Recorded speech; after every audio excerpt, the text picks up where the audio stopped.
A lot of people have never had a positive experience with a vegetable, and yet almost everyone has had a negative experience with a vegetable. We know that children will want to eat vegetables if the food tastes good. Those hands-on experiences can really be powerful motivators for young people to seek out fresh and healthful food. It's a totally different experience when you're harvesting it yourself. You're making choices about what goes in the dish based on what you like, and it's a very empowering experience. We are at the Food Literacy Project's outdoor classroom at Oxmoor Farm, which is a dynamic working vegetable farm. We've got students here today from Foster Elementary School, and they're going to be doing a field study with us, exploring what's growing on the farm, what vegetables they might find in the fields this morning, and really exploring where food comes from. So we are going to put 3 challenges for you all today. One challenge that I'm going to give you all today is to get your hands dirty.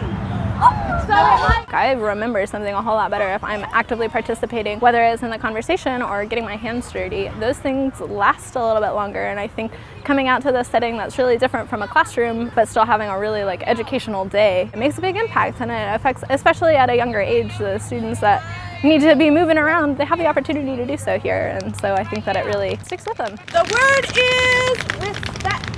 What does it mean to be respectful? What are some ways we could show respect? First of all, learn the plant parts dance and think about the different parts of the plant that we eat. Leaves, flower, fruit, seeds. Then we take a lap around and try some different things. Today we got to enjoy our spring asparagus, some mint, and a top favorite of the kids is the sour sorrel. Does anybody need a second taste of it? Yeah. We don't so much care about can every student identify every vegetable. It's much more about what does it smell like, have you ever tasted that before, focusing on the 5 senses, because that will stay with them. One of the most impactful parts of our food system is the fact that it travels so far. Well, think about the difference that 20 steps is versus 2,000 miles. We have some shots of us spending time at Truck Farm together, and I think Truck Farm is an amazing example of how you can grow a garden anywhere. So whether it's in the bed of a truck or a plastic bucket in your backyard, you can grow food and be a part of this movement to try and make food system more local, more sustainable, and to participate in it more. And so I think that's one way having a more local